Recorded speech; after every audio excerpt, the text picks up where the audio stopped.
Y'all are probably looking at this image right here and saying, why do I have a picture of a $2 ticket stub on the screen?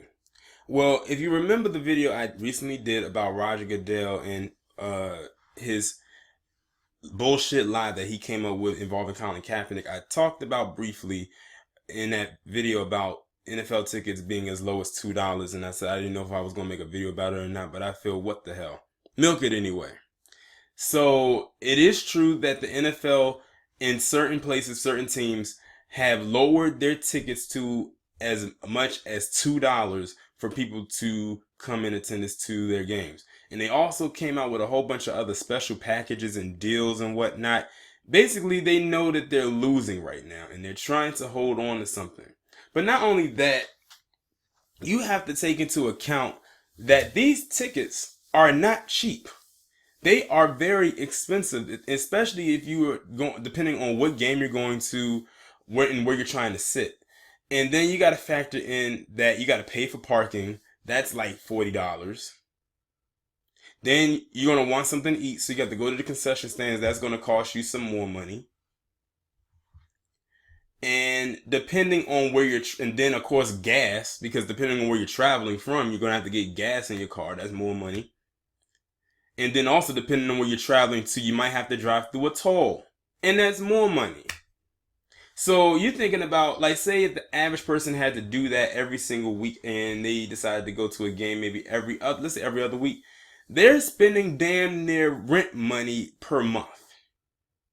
But hey, that's their money. They can do with it what they want. I can only remember going to one NFL game in my entire life, and that was back in the 90s. And I think it was a Redskins game. And that was way back when the Redskins were actually good.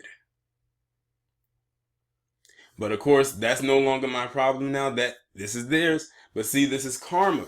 This is what they get. See, they think that they have everything under control, but they really don't. Everything is falling apart around them at the seams.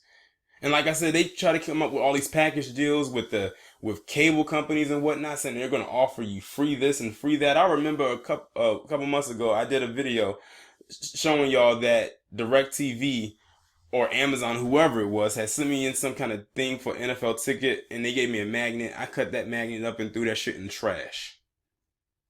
I said, I know what they're trying to do. And ironically, they sent it to me. But I have no use for it. And it's amazing because when people talk about the NFL around me, I kind of tune it out. Like, I have nothing to contribute to the conversation. They don't even ask me about my like, did I watch the game or anything like that. And the crazy thing is, they don't even know my stance on the NFL and why I'm not watching, because they never asked. So maybe that's a good thing. But the NFL is like literally losing right now. A lot of people say, oh, well, their ratings are up. Yeah, their ratings are up, but their ticket sales are down. Ratings are up because people are watching it at home, but the attendance is low. Now, what's going to be very interesting is when the Super Bowl rolls around on the first Sunday of February. Now, that right there is going to be the one people are going to talk about as far as ratings, people attending, and those tickets are expensive. Super Bowl tickets, that's damn near more than a down payment on a car. Like, the average Super Bowl ticket, you're probably paying damn near $1,000 for one ticket.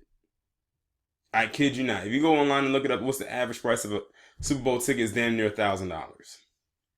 Some people save up a whole year's worth of money just to go to one game, knowing damn well they can't afford it. Because you got to think, that game may not be in their city, so they're going to have to travel probably by plane.